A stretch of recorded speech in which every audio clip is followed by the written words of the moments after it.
I wish I could tell you there was a single moment, a clean before and after, a dramatic turning point where I could point at the calendar and say, there, that's the day my marriage changed. But it didn't happen like that. It happened the way a leak happens. Quiet, slow. At first, it's just a drip you ignore because you're busy. Then one day, you step into a puddle in your socks and realize you've been pretending the ceiling wasn't falling apart. If you asked my wife, she'd say nothing happened. And that's the problem.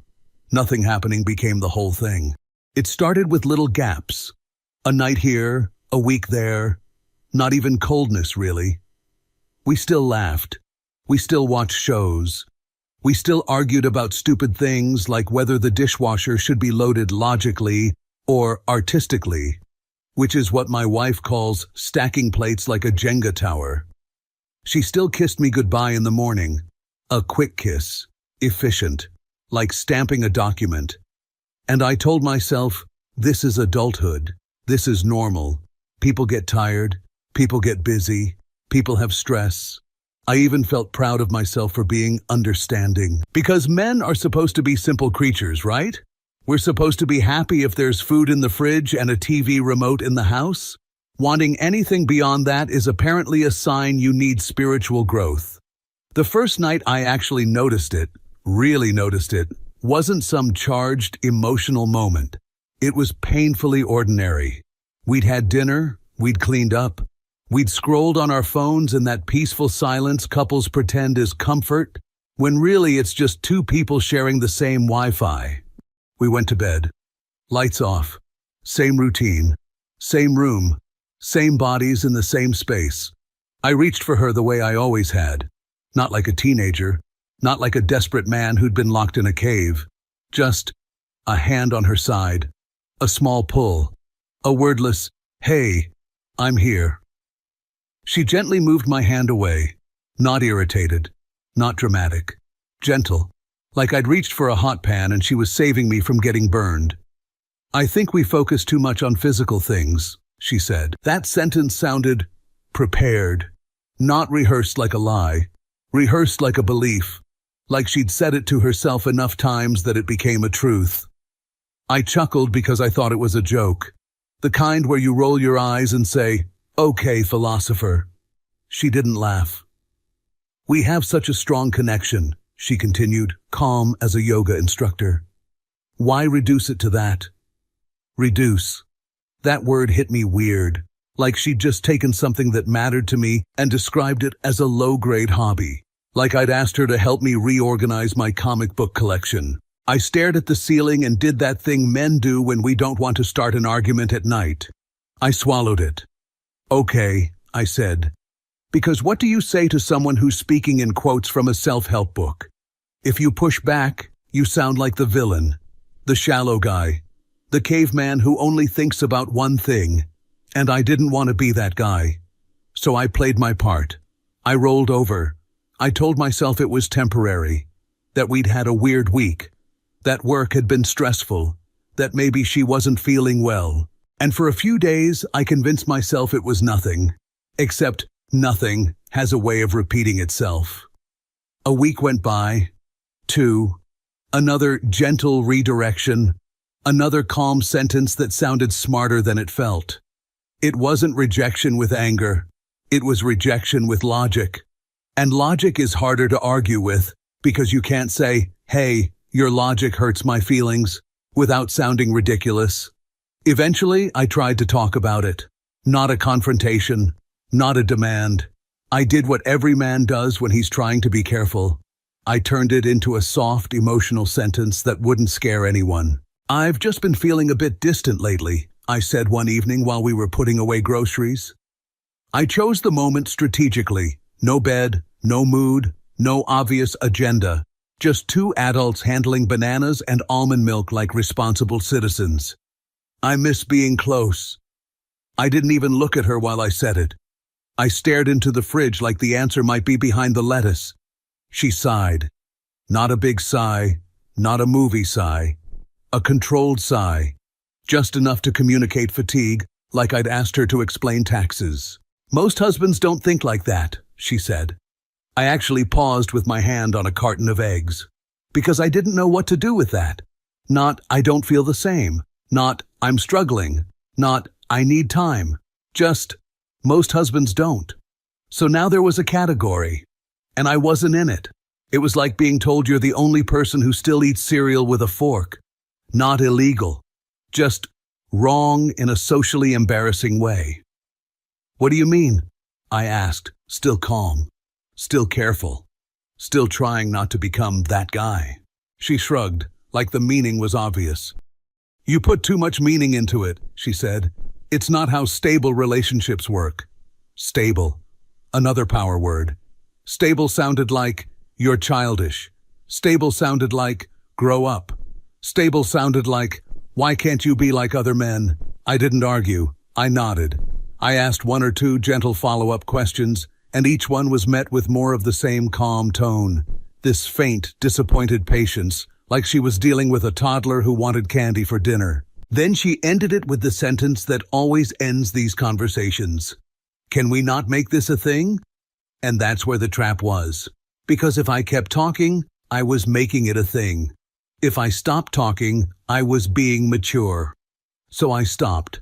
That night, I did what every modern man does when he doesn't trust his own reality anymore.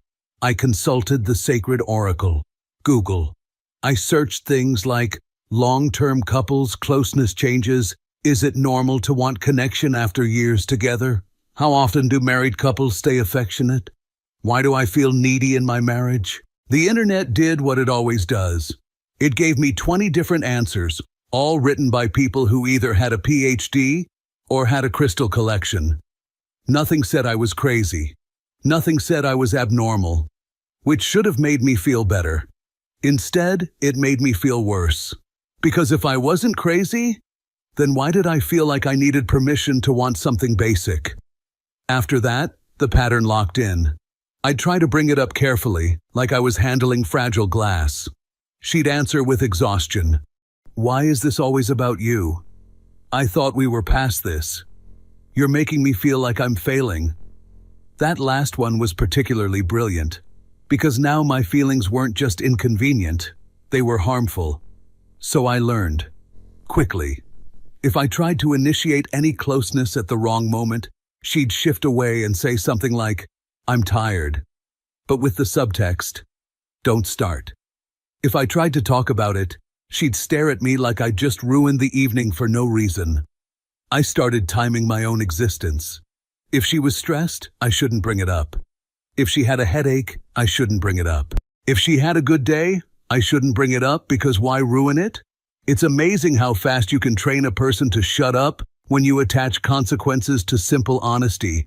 And the consequences weren't yelling. That's the part people don't understand.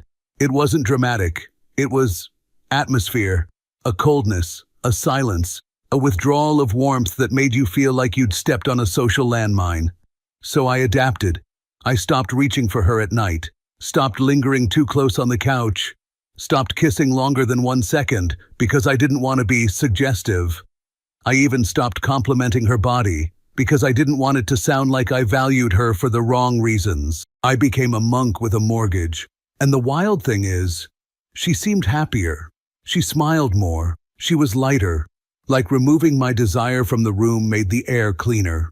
At some point, after a few weeks of me staying quiet, she patted my arm, actually patted like you'd pat a dog, and said, "Thank you for being understanding." Understanding what exactly? That sentence stuck in my head for days, because it wasn't, "Thank you for being patient while I figure things out." It wasn't, "Thank you for giving me space." It was understanding, like she'd explained a scientific fact to me, and I'd finally stopped arguing with gravity. And I remember lying awake later, staring at the ceiling, realizing something that made my stomach turn a little. I wasn't being understanding. I was being trained, and I still didn't say anything, because I didn't want to sound like one of those husbands who thinks like that. A few weeks later, we had dinner with her friends. Not a celebration, not a birthday. Just one of those casual evenings people like to call easy, even though nothing involving shared opinions has ever been easy in the history of humanity. I actually liked her friends. That matters. They weren't cartoon villains. They were smart, confident, well-spoken. The kind of people who read articles instead of headlines and use words like context and growth in everyday conversation. They arrived with wine and good moods, complimented the apartment, asked about work, laughed at the right moments. Everything looked normal. That's what made it dangerous. We cooked together, or rather, my wife cooked and I assisted in ways that wouldn't get me corrected. I chopped vegetables. I stirred. I stayed useful but invisible. Years of marriage teach you this skill naturally. At the table, the conversation floated from topic to topic. Travel, mutual acquaintances, a new place downtown that was apparently a must. At some point, one of her friends sighed and said, "Honestly, people have such unrealistic expectations from relationships." That sentence alone didn't mean anything.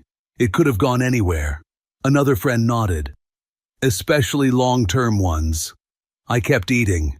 I'd learned that staying quiet was safer than trying to anticipate where conversations might land. My wife smiled into her glass, and then, very casually, very gently, she said, "Some people put a lot of pressure on closeness. Not you, not him. Some people." She didn't look at me when she said it. She didn't have to. The sentence was already walking in my direction. One of her friends tilted her head sympathetically toward my wife. "Oh yeah," she said, "men who are emotionally mature don't really need that much." She didn't whisper it. She didn't hesitate. She stated it like she was reminding everyone that water is wet. I smiled. Automatically. That polite smile you use when you're not sure if you've just been insulted or educated. "That's interesting," I said. "Is there like a chart?" They laughed. Not cruelly. Worse, indulgently. Another friend leaned back in her chair, wine in hand. "Honestly, we've been together for years, and it's never been a big focus. A big focus, like a hobby, like collecting stamps, like something optional you outgrow once you've reached a higher level." Everyone nodded. I looked at my wife. She was quiet, calm, relaxed, almost relieved. That silence was doing a lot of work. It was the kind of silence that says, "Yes, this is exactly what I've been trying to tell you." The kind that lets other people speak for you while keeping your hands clean. "You know," another one added, "when someone keeps bringing it up, it can feel like pressure." Pressure. There it was again. The word that turns someone's need into a violation. My wife finally spoke, softly, carefully. "That's how it feels sometimes. Sometimes. Not always. Not constantly. Just enough to sound fair." I opened my mouth. Closed it again. Because what do you say when three people are calmly agreeing that something you feel is immature? You don't argue. You don't defend yourself. You start adjusting. Someone changed the subject after that. Weekend plans, work gossip, a mutual friend who was toxic but in a fascinating way. Everyone moved on, except I didn't. The rest of the evening I felt like I'd been quietly reassigned from husband to case study. Like if I spoke too much, someone might take notes. After they left and we started cleaning up, my wife stacked plates in the sink, artistically, which meant I'd have to reorganize them later if I wanted the dishwasher to close. She leaned against the counter and said, "See? It's not just me." There it was. The verdict. "I didn't really say anything," I replied. "You didn't need to," she said. "They get it." That word again, get it. I nodded, because nodding had become a reflex. That night, lying in bed, I replayed the dinner in my head, not angrily, analytically, like I was trying to find the exact moment I'd failed an exam I didn't know I was taking. I started doing comparisons. Other husbands don't need this. Other men don't bring it up. Other people don't feel unsettled by absence. I wondered when I'd become other. After that evening, the rules became clearer. Not written, not spoken out loud, just understood. If I reached out at the wrong moment, she'd subtly move away. No words, just a shift, like someone changing seats on a bus. If I lingered too long, she'd check her phone. If I said nothing, she seemed lighter, happier. Silence, I learned, was attractive. At some point, she said something that locked everything into place. "If you bring it up," she said one night while brushing her teeth, "it pushes me away." She said it casually, like she was telling me caffeine keeps her up at night.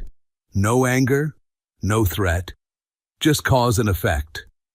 So now the topic itself was the problem, not the distance, not the lack, the mention. I nodded, obviously, because once someone frames your honesty as harm, the only moral option left is quiet. From then on, every word became a calculation. If I said nothing, I was respectful. If I said something, I was applying pressure. It was a perfect system. And the worst part? It worked. After that, I became quiet. Not sulky, not dramatic. Quiet in a disciplined way. The kind of quiet that feels mature from the outside and hollow from the inside. I stopped initiating anything that could be misinterpreted. Stopped reaching out in bed. I learned the exact distance that felt safe. Close enough to look normal. Far enough to avoid consequences. It was like living next to a wild animal that only bites if you make sudden movements. At first, I told myself this was temporary, that I was just giving her space, being respectful, doing the right thing. But then I noticed something unsettling. She didn't seem to miss anything. In fact, she seemed lighter.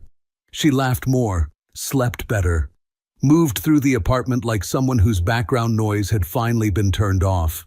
Meanwhile, I started editing myself. I'd catch a thought halfway through and shut it down. Don't say that. Don't look too long. Don't touch like that.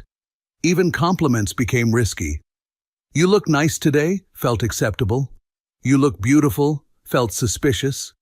Anything beyond that felt like I was crossing an invisible line. Once, I kissed her a little longer than usual before leaving for work. Nothing dramatic, just half a second more. She stiffened slightly. Not enough to call it a reaction, just enough to make me notice. Later that evening, she said casually, "You seemed a bit intense this morning." Intense. I apologized. I didn't even know what for exactly, but the apology came out smoothly. Practiced. "Sorry," I said. "I didn't mean to make you uncomfortable." She smiled, reassuring, gentle. "I know," she said. "I just need you to be mindful." Mindful. That word followed me everywhere after that. Be mindful of her energy. Be mindful of timing. Be mindful of how things feel to her. There was no equivalent mindfulness for me. Eventually, she started using a different kind of language. Softer, smarter, the language of therapy. "You're very focused on validation," she said one evening after I tried, very carefully, to explain why the distance felt heavy sometimes. "I think you confuse closeness with worth." She said it kindly. That was the most impressive part. Like she was diagnosing a minor vitamin deficiency. "I don't think this is healthy," she added. Healthy. I nodded again. Because what do you do when someone reframes your feelings as a condition? You don't argue with diagnoses. You accept them. I started watching myself through her eyes. Every time I felt that familiar pull toward her, I asked myself, is this need or is this insecurity?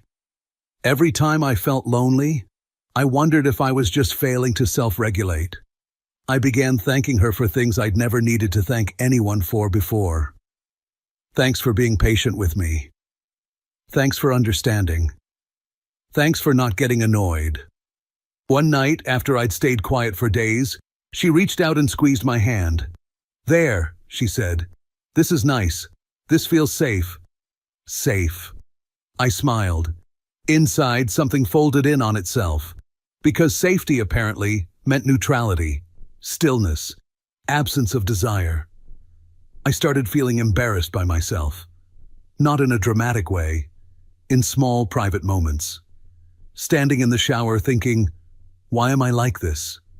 Lying in bed, staring at the ceiling, wondering why something so basic felt so forbidden. I caught myself censoring jokes, censoring looks, censoring entire parts of my personality, that might imply wanting too much. I wasn't rejected anymore. I was preemptively rejecting myself. And the strangest part was how reasonable it all sounded. If I ever felt frustrated, I reminded myself, she doesn't owe you anything. If I felt hurt, I told myself, this is about growth, about maturity. If I felt distant, I blamed my expectations. I wasn't being asked to change. I was being asked to disappear, quietly, politely, and with emotional awareness. And I did. For a while.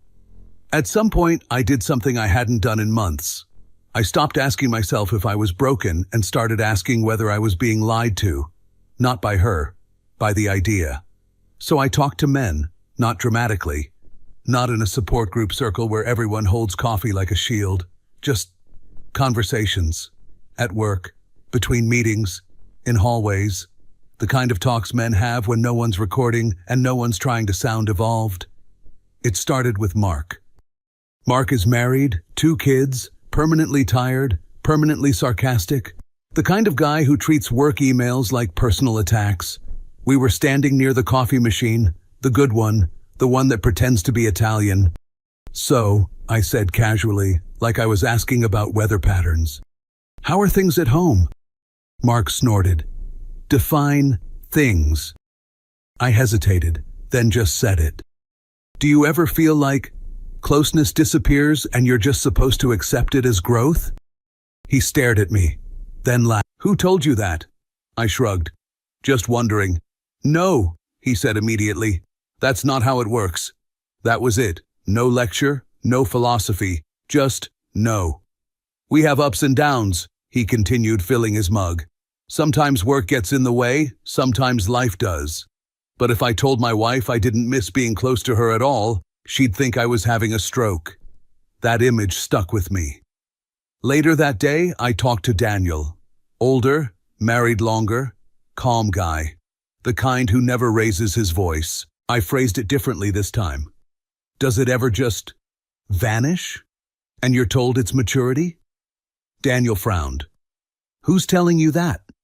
I was starting to notice a pattern. No, he said slowly. It changes, sure. But vanish? And then you're blamed for noticing? That sounds like something else. Something else. Not normal. Not most husbands. Something else. I didn't tell them details. I didn't need to. Just hearing men say no without hesitation felt grounding. Like someone finally handed me a ruler and said, here, measure reality. For weeks, I'd been comparing myself to an invisible standard. Turns out, the standard didn't exist. That was the first crack. Around the same time, I started noticing things at home that I'd either ignored or explained away before. My wife laughed easily with other people. Not a polite laugh.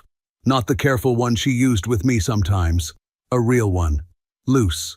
Effortless. She'd come home from dinners energized, talking about conversations, quoting jokes. One evening, she stood in the kitchen texting, smiling at her phone. Who's that? I asked. A friend, she said. We were talking about work. Her tone was light, open, relaxed. I nodded. A few weeks earlier, I would have felt a familiar tightening in my chest. That reflexive guilt. Don't read into it. Don't be insecure. This time, something else happened. Nothing dramatic, just observation. She had warmth. She had ease. She had emotional availability. Just not with me. I started noticing how often the rules shifted depending on direction. If she leaned into someone else's attention, it was harmless. If I noticed, it was overthinking. If I asked, it was pressure. Once at a small gathering, I watched her touch another man's arm while laughing. A casual, friendly gesture. Nothing outrageous. Later that night, I mentioned it. Not accusingly, almost joking. You seemed pretty animated tonight. Her expression changed instantly. Why are you doing that? She asked. Doing what? Turning everything into something, she said. You promised you wouldn't. Promised. I didn't remember making that promise. I was just making an observation, I said. Well, it feels like you're framing it, she replied. And that makes me uncomfortable. There it was again. Her comfort. My silence. Hollow. Because suddenly I could see the shape of it. The rules weren't about balance, they weren't about growth, they were about direction. She was allowed emotional freedom. I was allowed restraint. She could explore, I could adapt. She could define reality, I could accept it. One night, lying in bed, I asked the question I'd been carefully avoiding. So, is this just how it is now? I kept my voice neutral. No edge, no accusation. I even stared at the ceiling to avoid looking confrontational. She didn't answer right away. Then she sighed. "Why do you need labels?" she said. "Why do you always need to define things?" I waited. "You're pressuring again," she added. "Can we not dissect everything?" There it was. The loop. I nodded. But something had shifted. I didn't feel ashamed. I didn't feel guilty. I felt cold, not angry, clear, because I finally understood something simple. If asking what something is considered pressure, then the answer is already decided. That night, for the first time, I didn't lie awake wondering what was wrong with me.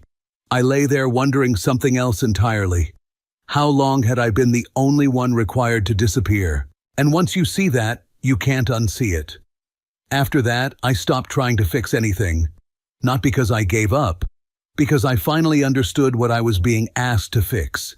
It wasn't behavior, it wasn't timing, it wasn't communication, it was me. Or rather, my presence as someone who wanted something. Once that realization settled in, everything else became painfully clear. I stopped asking questions and I started watching. One evening, after she came home energized from meeting friends, I asked, calmly, neutrally, "Do you ever miss what we used to have?" I didn't frame it as blame. I didn't even look hurt. I just asked. She paused. Not confused. Not surprised. Measured. "I think you romanticize the past," she said.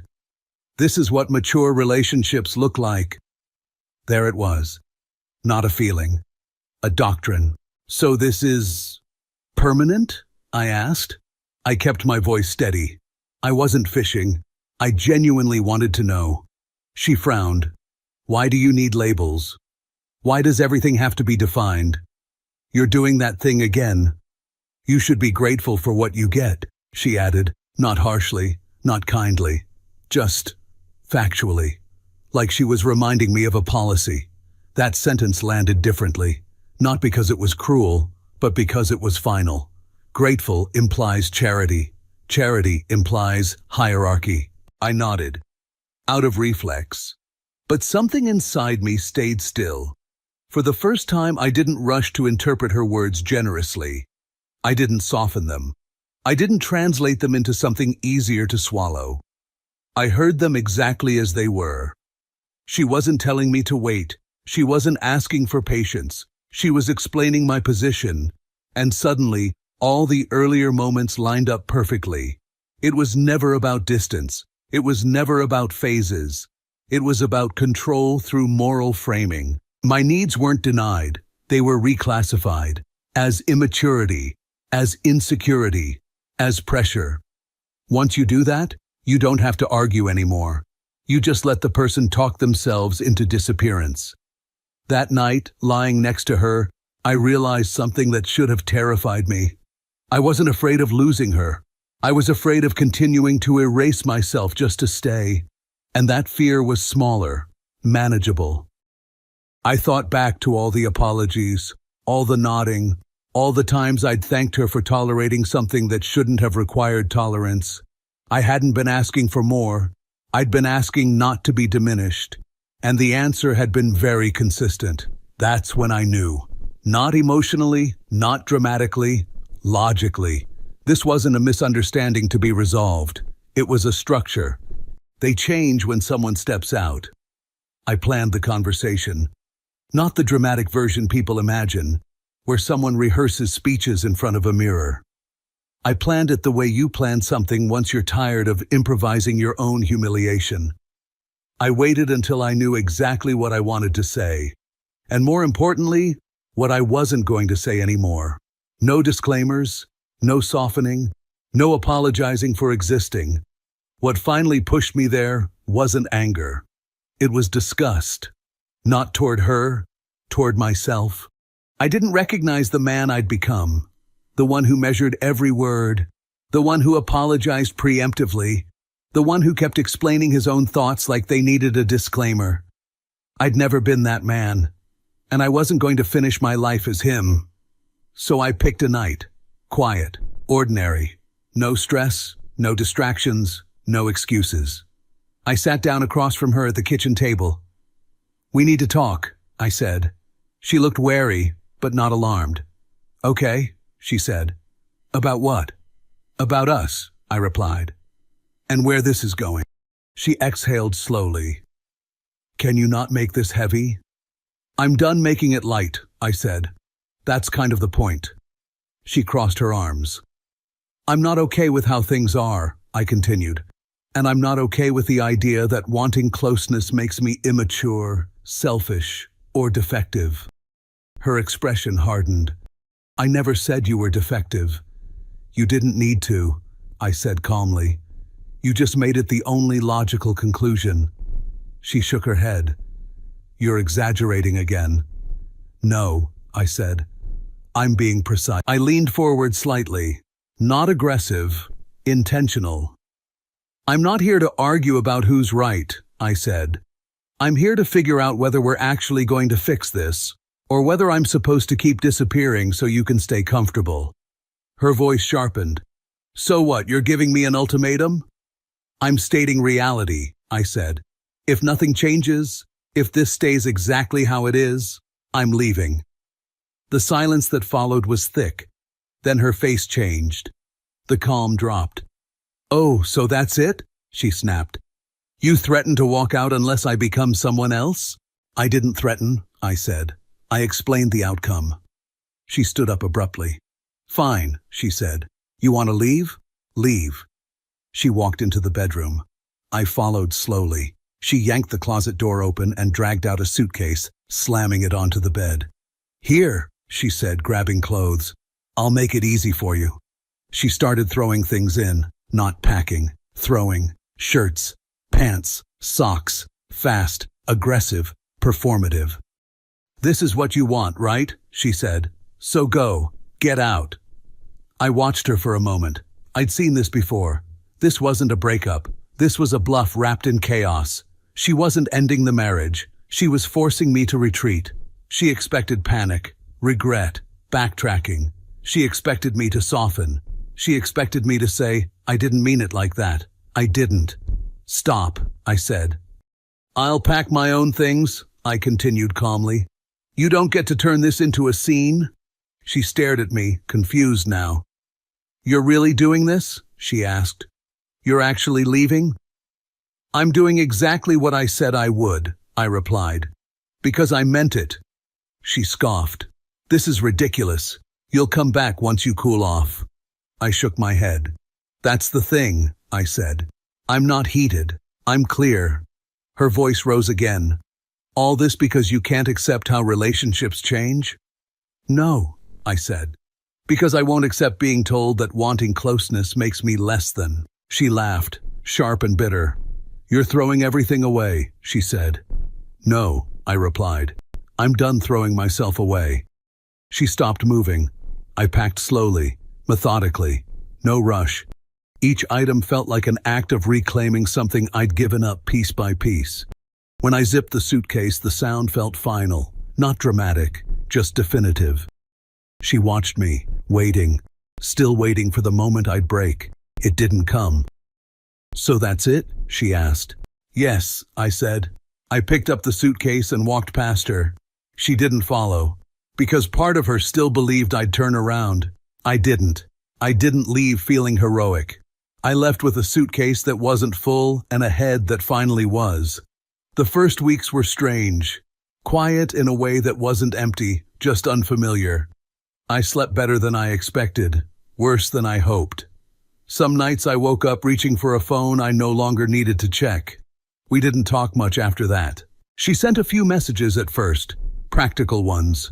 cold ones, then a longer one, explaining how everything escalated unnecessarily and how she never meant it to go that far. I read it twice and noticed something important. It still wasn't about me, so I didn't reply. At work, people noticed I was different before they knew why. Less careful, less filtered, like someone who had stopped monitoring his own posture. I didn't tell a dramatic version of the story. I didn't need to. When men asked why it ended, I said, "We wanted different things." And for the first time, that sentence actually meant something. Sometimes I missed her. Sometimes I missed the idea of her. Sometimes I just missed being someone's default person. But I never missed apologizing for wanting to be close. I never missed explaining myself into smaller and smaller shapes. Months later, I realized something quietly comforting. I wasn't angry anymore. Not at her. Not at myself. I could finally tell the difference between compromise and erasure. I didn't leave because I wasn't loved enough. I left because loving me required permission, and I stopped asking for it. They didn't convince me I was wrong. They convinced me I had no place in her life. And once you understand that, moving on doesn't feel like loss. It feels like returning to yourself.